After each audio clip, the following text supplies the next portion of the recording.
আমি একটা জিনিস সবসময় জানি, আই নো কোনো মানুষই চিরসুখী হয় না। আমার লাইফেও বিভিন্ন ধরনের অপ্রাপ্তি, হতাশা বা মন মতো না হওয়া, প্ল্যানিংয়ের বাইরে হওয়া অনেক আছে। It's a huge case. But তারপরেও একটা জিনিস দিন শেষে আমি জানি, যে জিনিসটা আমার জন্য সেটা আমারই হবে, দুনিয়ার অন্য কেউ পাবে না।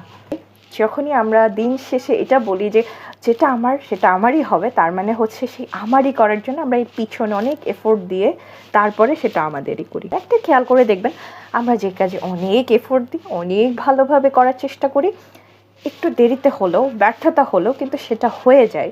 কারণ সেটার প্রতি আমাদের এফোর্ট দিয়েছি, আমরা কাজটাকে সম্মান করেছি, সো আমরা একটা বেনিফিট পেয়েছি, ফলস্বরূপ পেয়েছি। কিন্তু যদি আমরা সেটাকে সম্মান না করি, এফোর্ট না দিই, না চাইতে খুব অল্পতে পেয়ে যাই, সেটা কিন্তু আমরা সম্মানও করি না, আর সেই জিনিসটা বেশি দিন টেকেও না। এমন না সেই এফোর্টটা শুধুমাত্র কোনো সম্পর্কের জন্য হতে পারে, সেটা হতে পারে কেরিয়ারের জন্য, হতে পারে ভালো মার্কস পাওয়ার জন্য, হতে পারে যে কোনো প্রফেশনের যে কোনো কিছু অ্যাচিভমেন্টের জন্য।